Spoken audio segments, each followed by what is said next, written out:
On va passer donc à un petit bilan sur l'Euro 2024 avec vos tops et vos flops pour revenir un peu plus à prendre un peu de hauteur sur la compétition. On va commencer avec les tops. Alors Yacine, non, je vais aller avec Clément, comme ça, enfin voilà. Bon, vous avez un peu Dis-moi. les mêmes tops, ça concerne l'équipe, mais ça peut être des joueurs ou des sélections. Clément, en top, tu vas parler d'un joueur dont on n'a pas parlé dans la première partie, et pourtant qui était le capitaine de cette sélection. C'est Alvaro Morata. Explique-nous pourquoi ton top, Clément. Oui, parce que c'est pas. Bon, déjà, on n'attendait pas forcément un euro exceptionnel d'Alvaro Morata. C'est pas un joueur, moi, dont je suis de base extrêmement friand. Mais franchement, que ce soit en demi-finale ou en finale, j'ai adoré son attitude. J'ai adoré son esprit du sacrifice pour l'équipe. J'ai surtout été marqué par la comparaison en demi-finale avec Kylian Mbappé, parce que les deux avaient le brassard de capitaine en attaque. Et j'ai trouvé deux joueurs complètement différents, que ce soit en matière d'investissement, en matière d'effort, en matière de pressing. Il y a une scène qui m'a marqué en demi-finale, c'est à un moment donné, c'est la 65e minute, l'Espagne mène et il vient faire un retour défensif, un énorme tacle sur Jules Koundé. Hier, pareil, tu le vois faire des efforts défensifs. À un moment donné, il fait un tacle, je sais plus, en toute fin de match, et il harangue la foule après parce que ça permet d'annihiler une attaque anglaise. Et voilà. Et moi, je trouve que c'est vraiment, c'est presque l'image de l'Espagne entre guillemets sur cet Euro. C'est-à-dire qu'il n'y a pas d'individualité forte qui se dégage. Il n'y a pas une star dans l'équipe. On va dire que le joueur le plus connu et le plus coté, c'est Rodri, mais il n'y a pas de superstar international. Et lui, il a le brassard. En plus, il est énormément critiqué en Espagne. Et voilà, il fait fi de toutes les critiques et à la fois de toutes les individualités pour mettre en avant le collectif à travers son rôle de capitaine. Il sort régulièrement, je crois qu'il sort à chaque match, alors qu'il est capitaine, ça pose aucun problème évidemment. Il a donné une vraie image de capitaine, une vraie image de modèle de ce qu'on attend d'un leader dans une équipe lors d'une compétition internationale. Et surtout, il a montré à d'autres capitaines, je pense notamment à celui de l'équipe de France, comment on s'y prend pour montrer l'exemple à la fois aux plus jeunes, hein, parce qu'on rappelle que Morata, il avait beaucoup de jeunes autour de lui, hein, que ce soit Yamal, Olmo, même Nico Williams, c'est plus jeune. Donc, il a montré un vrai exemple de capitaine, il a montré le chemin à suivre à d'autres. Même Kylian Mbappé est plus jeune que lui finalement. Donc j'espère que, en tout cas pour nous, l'équipe de France, mais aussi pour les générations à venir, ça permettra de montrer que l'ego parfois peut être mis de côté au profit d'une équipe, même quand on a le brassard de capitaine, même quand on est attaquant, même quand on a un statut dans un effectif et dans un groupe. Et je trouve que même si ça n'a pas été le joueur le plus radieux, le plus ravissant de l'Espagne sur cette compétition, bah, il a permis à son équipe de gagner en montrant l'exemple d'un point de vue effort et sacrifice. Ton avis est largement partagé, hein, Clément, sur la différence de comportement et de leadership avec le brassard de capitaine, hein, la comparaison avec Kylian Mbappé sur le chat. Bon, j'imagine, Yacine, que tu bois les paroles de Clément sur l'investissement, l'apport et le fait de s'effacer bah voilà, pour le bien de l'équipe, quand il faut, bien sûr. Évidemment, et je rajouterais que je crois que c'est la veille du match ou le matin du match, euh, il répondait à une interview, et c'est peut-être en conférence de presse d'ailleurs, où il dit euh, on n'a pas encore gagné, mais même si on ne gagne pas, ce que je retiendrai de toute façon, c'est ce qu'on a vécu, c'est l'aventure qu'on a partagée, c'est ce qu'on a proposé, etc. En fait, le mec, il te parle de collectif à chaque fois, quoi. Et tu sens bien dans ses propos que c'est pas pour faire semblant. Euh, et c'est même pas pour se cacher, pour dire bah, si on perd d'avance, j'ai sorti le parapluie et je me dis voilà, au moins j'essaie de déjà mettre les gens dans ce contexte-là. Ouais, on a vécu nous une belle aventure et tout. Bah non, le mec il te dit ça et moi je pense que c'est tout à fait ça. Et je pense que si hier il gagne, c'est aussi ça. Ça veut dire que malgré tout, De La Fuente il a pas utilisé les 23 joueurs. Alors il y a le match, le troisième match de poule un peu, mais malgré tout, il a pas huitième, quart, demi et finale, à part les blessés qui sortent et dont tu as pas le choix. Il fait pas vraiment tourner, il fait souvent les mêmes changements. Mais malgré tout, tu vois, le fait de concerner et de pas prendre les gens pour des cons, bah hier, j'ai oublié le nom de celui qui remplace Rodri à la mi-temps, mais il avait pas joué de la compétition, je crois. Et à l'arrivée, le mec fait un bon match. Mais pourquoi? Bah parce qu'en fait, il est concerné, parce que le groupe, parce que c'est le collectif qui prime, et que, et qu'à un moment donné, il n'y a pas eu on lui a pas raconté d'histoire, il n'y a pas de statuts qui sont venus. Rodri sort, il joue, et ouais, Zubimendi. Et ben voilà, c'est tout. C'est ça, en fait, qui m'intéresse, encore une fois, dans toute cette, dans cette victoire. C'est vraiment la démarche et ce qu'on a vu se développer en termes d'idées de jeu, d'état d'esprit, de collectif. Donc voilà, c'est très bien, évidemment. Et d'ailleurs, il y a quelqu'un qui le disait juste avant Clément, je l'ai lu le message et je savais que Clément, il allait en parler. Il y a quelqu'un qui a dit, ouais, Morata, le sacrifice pour le collectif et tout. Et tu vois, c'est bien aussi, malgré tout. Alors, encore une fois, c'est pas mon football.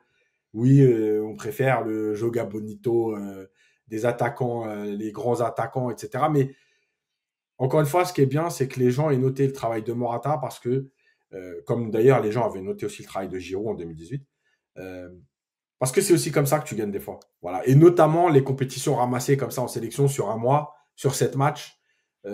C'est pas toujours l'histoire de les plus forts, les plus beaux. C'est aussi des mecs qui sont capables de se plier un collectif. Griezmann l'a montré aussi par d'autres compétitions avant. Voilà, je suis tout à fait d'accord avec Clément.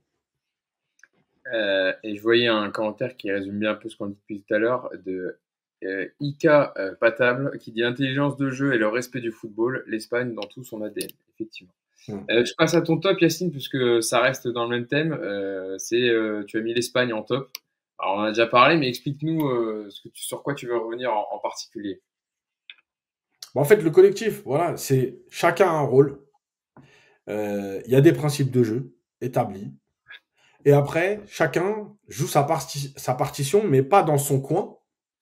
Sa partition ensemble. Voilà. Et c'est un résumé de tout ce que j'ai dit depuis le début. Les déplacements, la coordination, la patience, l'apport des ailiers qui n'ont pas exagéré dans cette recherche du 1 contre 1 pour éliminer. Morata, les changements, c'est le remplaçant qui marque le deuxième but. Zubimendi qui fait un très bon match à la place de Rodri. Voilà, pour moi, le foot, en fait, c'est ça. On a trop tendance parfois en France à voir des joueurs sortir et faire la gueule. Et on se dit, ah ouais, mais c'est normal. Mais non, c'est pas normal. Est-ce qu'à un moment donné, toi, tu te mets à la place du remplaçant? Enfin, vous êtes ensemble. Si à un moment donné, toi, ta sortie va permettre à l'équipe d'avoir du renouveau, d'aller gagner, d'aller chercher un titre, en fait, ça ne doit pas te déranger de sortir. Faut arrêter à un moment donné avec cette idée ah, c'est bien, ça montre qu'il a du caractère, il est dégoûté de sortir. Mais est-ce que déjà, il avait le droit d'être bon sur le terrain aussi avant, donc avant de pas de bouder pour sortir là. Mais tu vois, c'est ça. Et puis, malgré tout, voilà, le coach a fait ses choix. Le capitaine sort régulièrement. Il y a eu Yamal est sorti aussi à d'autres matchs un peu plus tôt. Voilà, et même d'ailleurs, même s'ils n'ont pas fait enfin, ils sont en finale, donc voilà, mais l'Angleterre, c'est pareil. Southgate, il a sorti Harry Kane 2 fois. En tout cas, là maintenant, il se fait allumer parce que le jeu produit était horrible. Mais c'est pas le fait d'avoir sorti Harry Kane qui condamne Southgate en lui disant ouais, tu peux pas sortir Harry Kane, c'est le capitaine, c'est un manque de respect. On s'en fout de ça en fait. C'est ce qu'il a proposé qui le condamne aujourd'hui. Mais lui aussi, à l'heure de jeu, son capitaine n'est pas bon. Et ben il le sort et il n'y a pas de problème. Donc voilà. Donc l'Espagne, c'est un résumé de ce qu'on attend du collectif, de ce qu'on attend du football en fait. Bon, moi, mais dans l'état d'esprit, je parle bien. Il n'y a pas qu'une seule façon de jouer au football. Hein. Mais dans l'état d'esprit, voilà. Moi, je mettrais en top pour changer un peu de l'Espagne, la Géorgie, qui quand même nous a procuré quelques émotions. En tout cas, ça a été un jeu agréable à voir jouer la sélection de Willy Sagnol, qui s'est qualifié pour la première fois de son histoire en phase d'élimination directe aussi d'une grande compétition internationale, en battant le Portugal en phase de poule 2-0, en faisant nul contre la République tchèque. Bon, après, ils ont pris 4-1 contre l'Espagne en huitième de finale, donc pas de déception, enfin pas de grosse déception pour eux, je pense, puisqu'en plus il n'y avait pas photo sur le match, mais ils avaient quand même ouvert le score rapidement avec le but contre son camp de Lenormand. On y a cru, mais l'Espagne a vite repris le dessus. Mais voilà, la Géorgie pour la fraîcheur, pour le jeu pratiqué, sans rester défendre à 11 derrière, parce qu'on a eu beaucoup de sélections jouées comme ça dans cet Euro. Donc voilà, pour la qualité du jeu et en tout cas les risques pris, la Géorgie sera mon top. On va passer à vos flops. Clément, je reviens vers toi.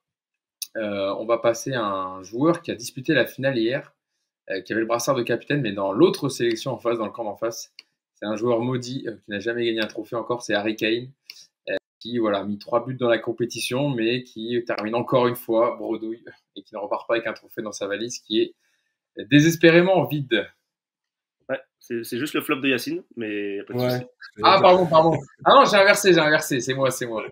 Parce que j'étais sur Yacine avec son top, et excuse-moi, je vais passer à. J'attendais que tu termines ton lancement pour te le dire. Non, non, toi, c'est le Portugal, toi, excuse-moi. C'est vrai que toi, tu as choisi le Portugal, qui est aussi à juste titre un bon flop. Ouais, bah, vrai flop parce que je les avais mis en favori, moi, le Portugal. Pour moi, ils avaient le meilleur effectif avec l'Angleterre. Ils avaient des joueurs impressionnants à chaque poste, même doublés, hein, parce que notamment en milieu de terrain et en attaque. Quand tu te retrouves avec Diego Jota et Gonzalo Ramos sur le banc, surtout vu la fin de saison de Diego Jota à Liverpool, bon bah tu te dis qu'ils doivent même pas être remplaçants d'ailleurs, mais c'est un autre sujet. Et déçu évidemment du résultat, même si tant mieux qu'ils se soient fait sortir en quart de finale. Mais bon, je les attendais plus loin.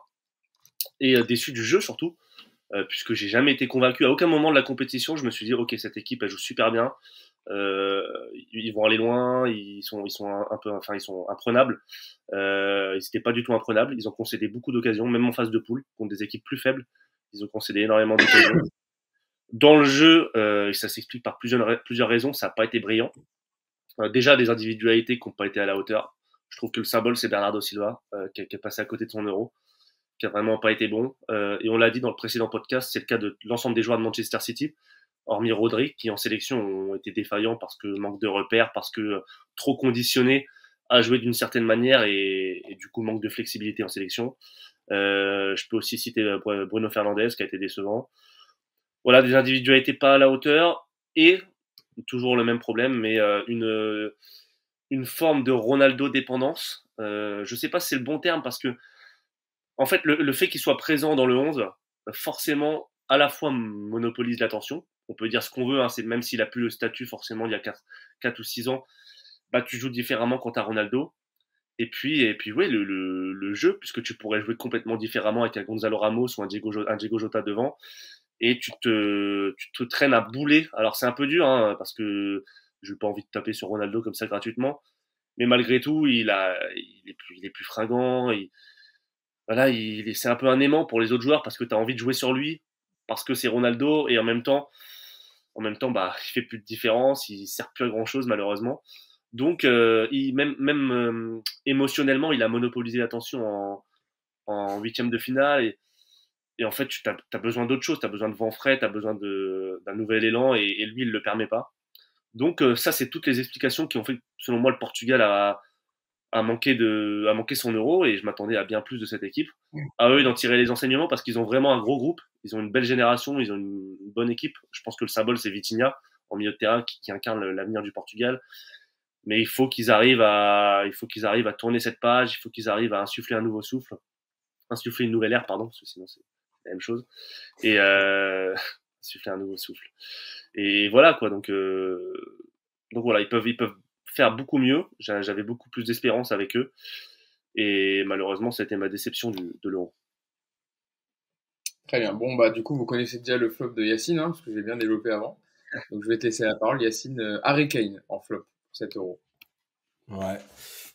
Juste un mot, c'est le Portugal. Je pense que le problème, c'est Martinez. Tant qu'ils auront Martinez, pour moi, ça ne changera pas parce que c'est un entraîneur qui a le logiciel Galtier, à savoir algorithme, équipe au statut, et c'est tout. Donc voilà. Ouais, Harry Kane, parce qu'en fait, encore une fois, on attend beaucoup d'Harry Kane. Malgré tout, ça fait 2 compétitions de suite où c'est très compliqué parce que la Coupe du Monde, je rappelle qu'il rate un penalty à 1-1 contre la France et que le match peut basculer.